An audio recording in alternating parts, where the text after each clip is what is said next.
This week's episode is all about burnout. I feel as if, as a content creator, having somewhat of a presence online and sharing glimpses into my life of what clinical life looks like for me working for myself, I get many questions regarding burnout. Did I experience it? How to avoid it? Methods to deal with it. And I think that this is just such a prominent issue that people talk about in the PT field, but also just in life. And I feel as if I can speak on it to some degree. In no way, shape, or form do I feel like an expert on overcoming burnout or anything like that. But all I can do is speak on my experience and fill you in on what I've learned so far and what I think could be helpful for past Ronnie. And maybe you can take past Ronnie's advice and use it to your advantage. So, without further ado, welcome back to another episode. Thank you guys for listening, and let's talk about it. As a quick side note, I am 36 weeks pregnant today, and my new fun, endearing symptom is like shortness of breath at rest. So I'm sitting here in this chair that I podcast in, and I'm like, so if you hear me struggling to live, it's because I'm short of breath. And I'm also talking and I'm trying to focus while also some creatures pressing on my ribs and my lungs. So it's a really fun little side note. But, anyways, I want to start with a little bit of a background story first. Many of you who have been listening to each episode, hi, love you, thank you. You might already know some of this story, but if you're new, I'll I'll reel it back really quickly. I graduated PT school in 2022.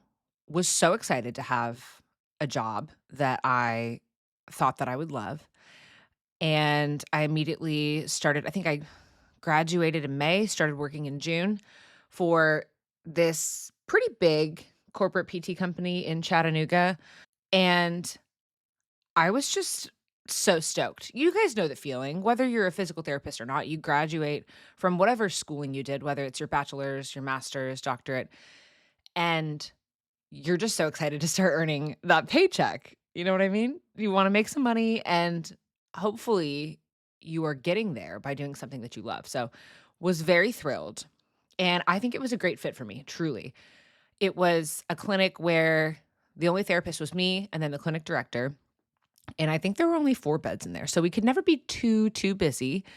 Although as the years went on, we definitely got more busy, which was great for business, maybe not so great for me. But it was only about 6 months into that job that I started to realize this is not all it's cracked up to be. And I don't want to stray anyone in the wrong direction. I didn't romanticize this job. I wasn't like, this is going to be the best thing ever and I'm going to love it every day. I wasn't that naive. I understand that jobs can be difficult and patients can be hard, and not every day is going to be a walk in the park. But there was this more deep-seated sense of, I actually don't think that this is what I'm supposed to be doing, unfortunately. Because damn, I went to 7 years of school for this, and it doesn't feel right. I don't know what it is, but I had the internal awareness to recognize that this wasn't gonna be a long-term thing for me. And that was a bummer because you spend 7 years studying for something, you think that it's going to be just the greatest journey of your life, and then you end up kind of dreading every day, and that's not a great feeling. Now, again, don't get me wrong, this job was great for me. I was able to see a wide variety of patients. I mean, anybody from 8 years old to 88 years old. I saw all kinds of different conditions. My clinic director and I had a great working relationship. I learned so much, and I'm forever thankful for those years because it was great. But trying to be a clinically sound physical therapist that has ownership over their time, good work-life balance, and feels like they're doing the best and absolute right by the patient is difficult when you're one-on-one for evals, but then you're seeing maybe 2 people in the next hour, maybe 3 people in the next hour, back down to 2, 1 cancels, so you're back down to 1, but the schedule is chaotic. And I don't know, it was hard. It was a hard pill for me to swallow. And it's silly because I'd worked in so many PT clinics where I realized that that was the norm. Like you're doubled on the hour or you have one on the half hour and then one more half hour after that. I got it. I knew it, but it wasn't until I was the actual provider signing off on the notes that I felt icky about it, you know? I just overall, long story short, knew that I wasn't gonna be in this forever. I had seen physical therapists who were in the same setting doing the same thing for 20, 30 years, and I was like, "That could not be me, couldn't be farther from me." So, something I knew was going to change, but I just wasn't exactly sure what. When I look back on that time and reflect on what I was feeling, I don't think I classified it as burnout in that moment. I think I was too upset over the fact that I wasn't happy about my job to recognize that maybe it was burnout. And so then when I think about the word burnout, I feel like it's accompanied by a couple of things. If you're, and this is PT specific, but if you have high patient volume, if there's productivity pressure, low autonomy in clinical settings in terms of what your schedule looks like, maybe some lack of creative freedom if you're an insurance based clinic where there's some red tape about how many visits you can see someone for, what kind of services you can provide. All of those things, put those into your job, your career, what you're doing on a daily basis, and you will start to feel a little burnt out. And I will pat myself on the back and say I was a great multitasker. I was a great documenter. I didn't ever feel like my job was taking over my life, but I would come home and just feel dead, dead inside. But I don't know. I never showed that in the clinic. I was always like, beep, bop, having a good time. La, la, la. I'm happy, Ronnie. And yeah, I mean, I think my actual just disposition genetically is to be upbeat and happy. And it takes a lot to get me down. But there were certainly signs of burnout, whether I recognized it or not. I feel like it's important to at least mention that any new shiny toy eventually loses some of that shine. That's not a great analogy, but when you apply that to the workforce life, any new job, of course, in the beginning is going to be so exciting and you're going to be so happy to be there. And eventually you will get into a routine and things will become a little bit more mundane. And you're not gonna be as excited and jazzed up to get up out of bed every morning and go. I think that's normal no matter what you do. Literally, me now working for myself, there are days where I'm like, "Oh, man, I'd rather do this, but I have to keep my head down, keep chugging forward because it's what I wanna do. In overall, in long term, it's what I wanna do." I don't wanna misspeak and listeners think like, "Oh, if I'm not feeling so excited about my job every day, then I must be burnout." No, you'll know. You'll know when you're burnout. It's a different feeling. It's a dread. It's a, "I have to get out of this. I can't foresee a future where I'm still doing this a few years from now." And that was me. I remember one morning driving to work, my same route I always took, and it's a scenic route too, and I would play my music, and it was I actually really enjoyed the drive, but I remember that morning, I was like, "I'm gonna pull the wheel, I'm gonna skirt." No, I'm just kidding. But I was thinking to myself, "I can turn this car around." Like, actually, no one in my life is forcing me to go to this job. Yes, I signed a contract, and there are professional things that are expected of me, like to show up on time and to see the patients that are on my schedule today. But on the real, no one is forcing my hand at this job. This is totally a product of all of my own efforts. And that was a really nice realization for me because it was freeing. I was like, "Oh, wait, okay, if I have made all these decisions to get here and to be driving to this job every day, I can just as easily make decisions to change that course." In retrospect, it sounds so simple. Like, "Okay, yeah, Ronnie, you can choose to do differently." But it's kind of hard to zoom out and think about it in that lens when you're just grinding every day and you're like, "I guess this is just my life as a physical therapist, the end." But that day driving down the highway, I was like, "Oh, okay, actually, totally forgot about the fact that this is my life."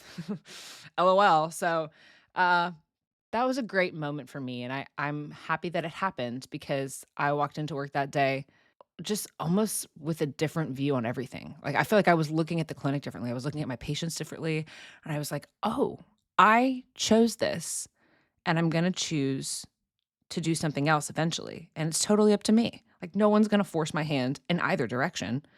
Time to seek out some change." So I guess that was supposed to be a long story short on the back history of how I recognized my burnout, but it ended up being like 10 minutes. That's okay.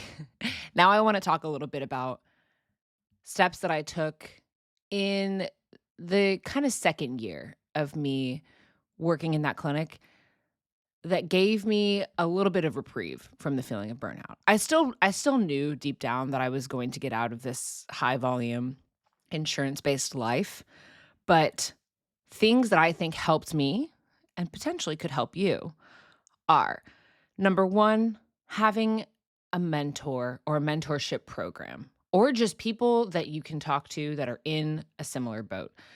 The job that I had a great new graduate mentorship program. I had a mentor that I was assigned to, and she was a more seasoned clinician, and I would go and watch her treat, I think once a month, and then she would come to the clinic and watch me.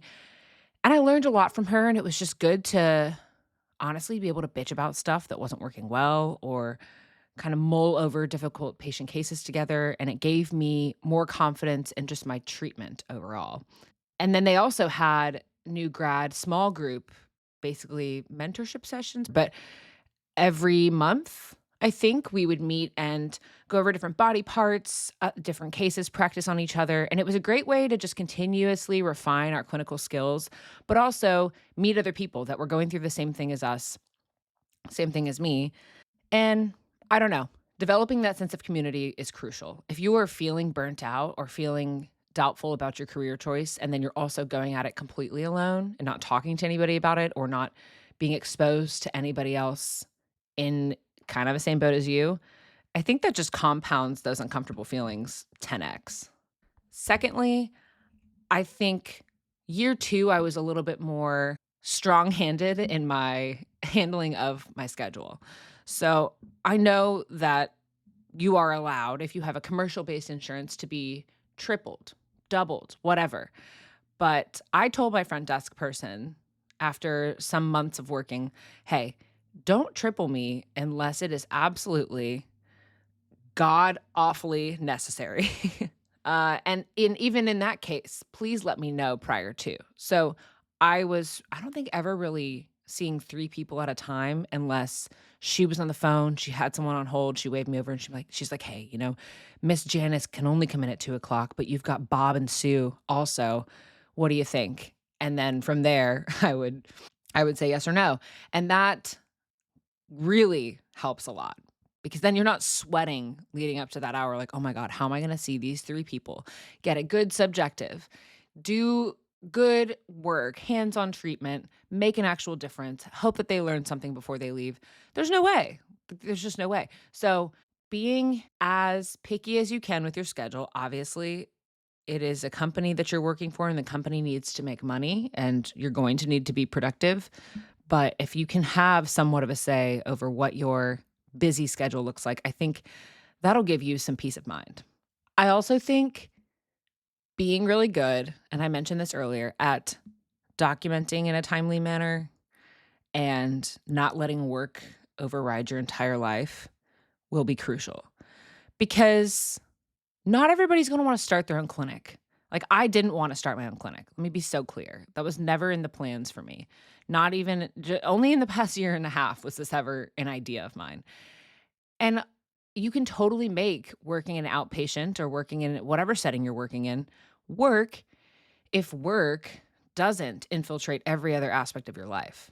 And one beautiful way to make sure that happens or doesn't happen is to not let documentation overrun all of the hours of your day. And now this is times have changed because I was just talking about this with my other PT yesterday.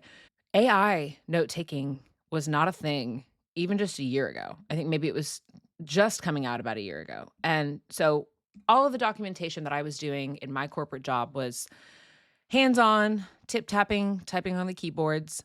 But I was timely about it, I was quick about it, I was concise, and I didn't let it really ever come home with me unless I had, I don't know, 3 evals in one day that I just could not, simply could not document all of those before leaving the clinic.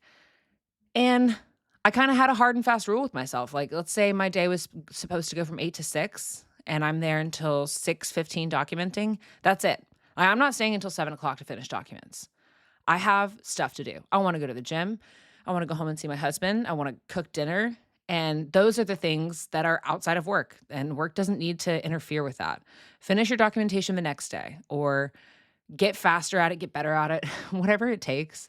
I think now with AI integration and AI scribe and all these things that I think eventually even big companies will take over and make HIPAA compliant, I think documentation will become less of a burden for clinicians. But I don't know. I think of the most burnt out people I know in the PT world, and they're the ones who are taking their documentation home and doing it for 3 hours a night.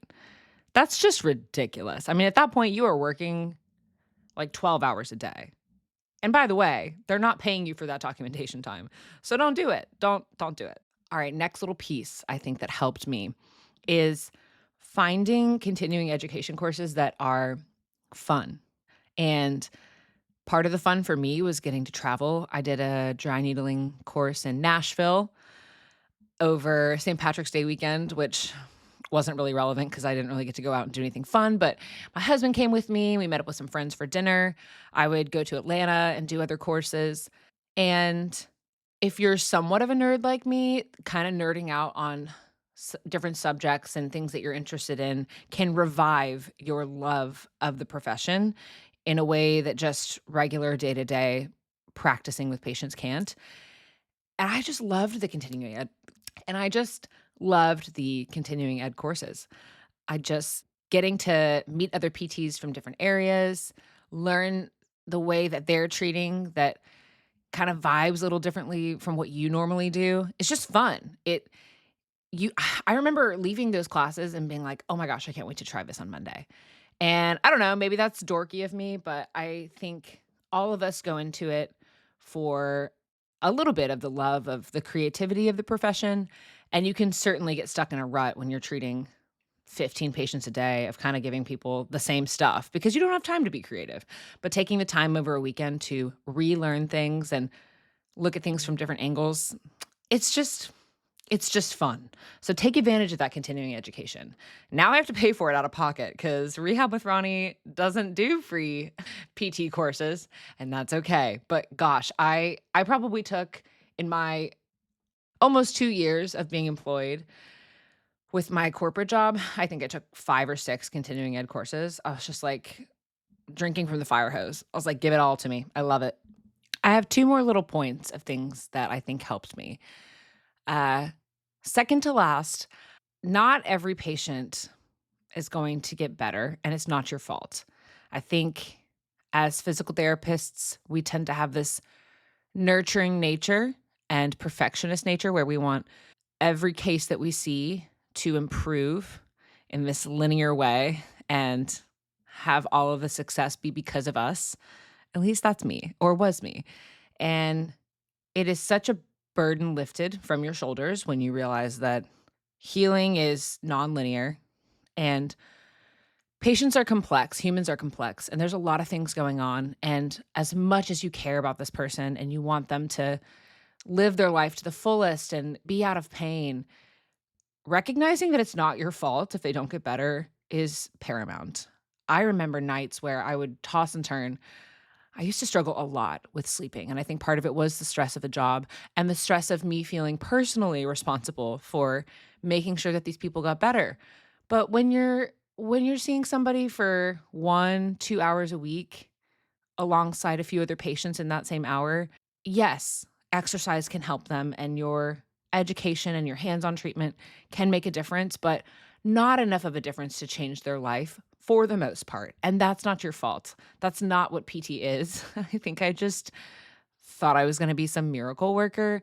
And even the greatest, most genius PTs paired with the best and most ideal patient won't always make the difference that they wanna make, and that's okay. So just learning to be comfortable with that and knowing when to refer out and knowing when to change course, which can only come with experience and time, and it's something that I'm still learning, but that was really helpful for me. I rested a lot easier once I stopped blaming myself for not being good enough because that's just not truly what is going on at its core.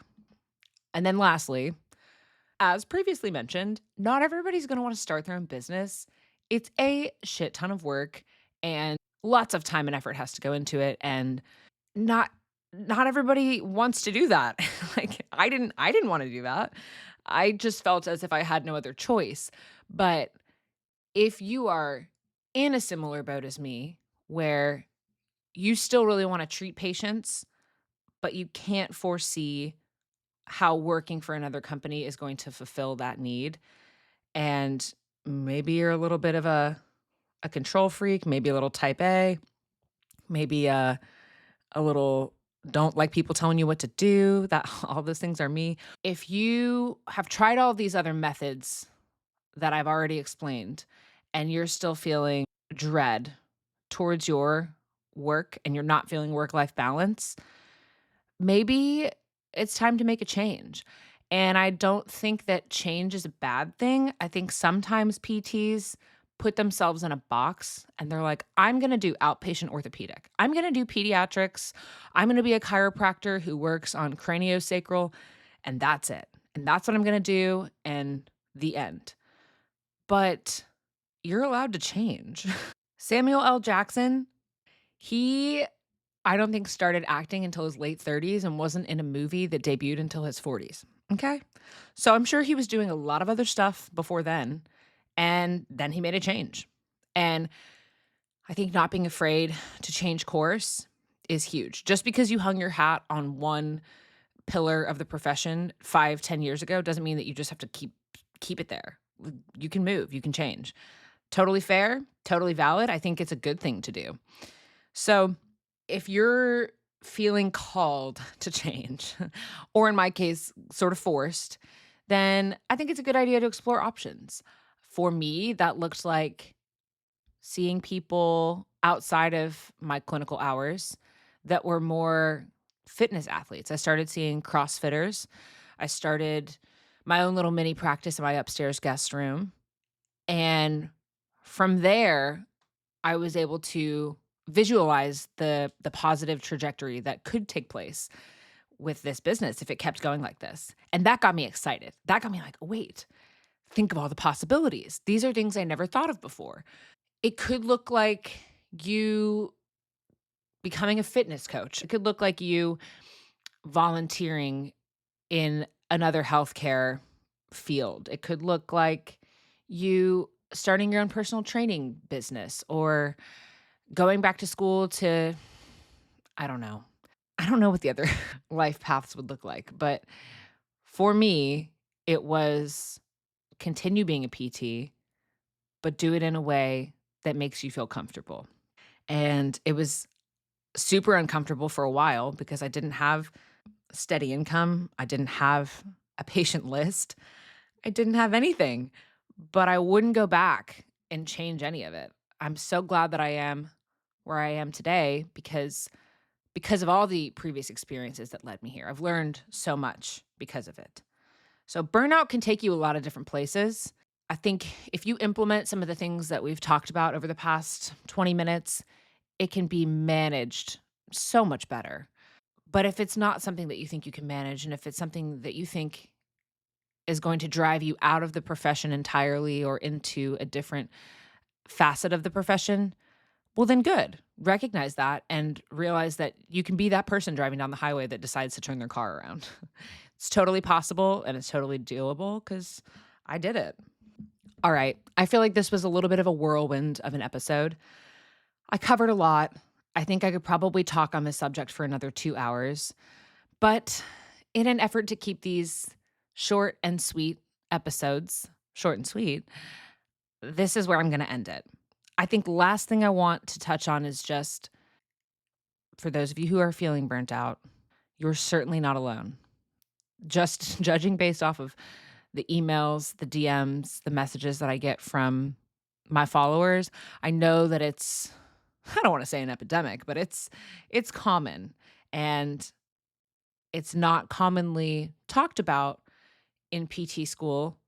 You don't really think that it's going to be you until you're out in the world as a working girl or boy. So, reach out to me if you have questions. If you guys like this episode, I'd love to hear it. I love a little review, a little 5 stars, comment on the episode. Uh, as I feel like I always say, I love doing this podcast. It's probably my favorite form of creating content. I do love the videos and the reels and the TikToks and all that fun stuff, but this podcast stuff is what really gets me going. So, I love doing it. I appreciate everybody for listening, and I'll see you next week.